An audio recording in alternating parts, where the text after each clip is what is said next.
ഞാനിപ്പോൾ നിന്നെ ഒരു ലോക്ക് ഇടുന്നു.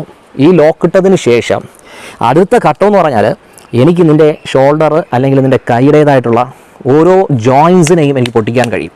അതിപ്പോൾ സാധാരണ നമ്മൾ ചുമ്മാ ഷോ ഐറ്റത്തിനോ സ്റ്റേജ് പ്രോഗ്രാമിനോ ചെയ്യുന്നത് പോലെ വെറുതെ ഒരു സിമ്പിളായിട്ട് ലോക്ക് ഇടുന്നതല്ല, കൃത്യമായ രീതിയിൽ ലോക്ക് ഇട്ട് കഴിഞ്ഞാൽ, അതായത് നമ്മൾ സ്റ്റേജ് പ്രോഗ്രാമിന് ഷോ എന്നത് ഞാൻ പറയാൻ കാരണം, സ്റ്റേജ് പ്രോഗ്രാമിന് ഷോയിലും കാണിക്കുമ്പോൾ നമ്മൾ പൂർണ്ണമായിട്ട് പിടിക്കാറില്ല, ശരിയായ രീതിയിലും പിടിക്കാറില്ല, കുറച്ചേ പിടിക്കുകയുള്ളൂ. കാരണം എതിരാളിക്ക് ഒഴിഞ്ഞു പോകാനുള്ളൊരു അവസരം കൊടുക്കണം, അല്ലെങ്കിൽ രക്ഷപ്പെട്ടു പോകാനുള്ളൊരു അവസരം കൊടുക്കണം.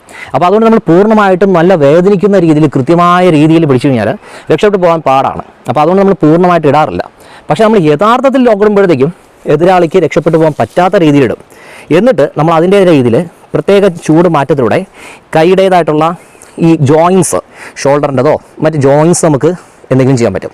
ഇനി നമ്മൾ സിമ്പിളായിട്ട് മർമ്മപ്രയോഗം, ഉദാഹരണത്തിന് നിൻ്റെ കാൽമുട്ട്, ഇടത്തെ കാൽമുട്ടിലുണ്ട് നിൻ്റെ നേർമർമ്മത്തിലും അല്ലെങ്കിൽ നിൻ്റെ നെഞ്ചിൻ്റെ ഭാഗത്തെങ്കിലും നിഷ്പ്രയാസം എനിക്ക് ആഘാതം ഏൽപ്പിക്കാം.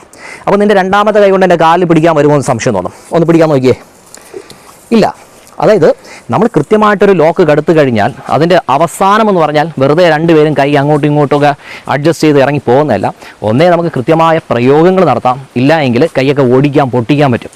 മറ്റൊരു ലോക്ക് കൂടെ, എക്സാമ്പിൾ ഇതിപ്പോൾ ഞാൻ സാധാരണ മറ്റൊരു ലോക്ക്, ഞാനിപ്പോൾ മറ്റൊരു ലോക്ക് ഇടുകയാണ്. സിമ്പിളായിട്ട് നിൻ്റെ ഷോൾഡറിൻ്റെ ഭാഗത്ത് എനിക്ക് നല്ല രീതിയിലുള്ള ആഘാതം ഏൽപ്പിക്കാൻ പറ്റും. അതായത് എനിക്ക് ഈ ഭാഗത്ത് പൊട്ടിക്കാനൊക്കെ സിമ്പിളായിട്ട് പറ്റും. ഇനി എൻ്റെ കൈ ഇരിക്കുന്ന ഭാഗം വെച്ച് മർമ്മാഘാതങ്ങൾ ഏൽപ്പിക്കാനായിട്ട് സിമ്പിളായിട്ട് പറ്റും. നമ്മുടെ ഒരുപാട് മർമ്മങ്ങൾക്കുള്ള ഭാഗമാണ്, മർമ്മം ഏൽപ്പിക്കാൻ പറ്റും, അല്ലെങ്കിൽ ഇതെല്ലാം ചെയ്യാൻ പറ്റും. അപ്പോൾ നമ്മൾ യഥാർത്ഥ ലോക്ക് ഇടുമ്പോഴത്തേക്കും എതിരാളിയെ നമ്മുടെ വരുതിയിൽ വരുത്തിയതിന് ശേഷം മർമ്മപ്രയോഗത്തിനും കയ്യിലൊക്കെ ഡിസ്ലൊക്കേഷൻ വരുത്താനും വളരെ എളുപ്പമാണ്.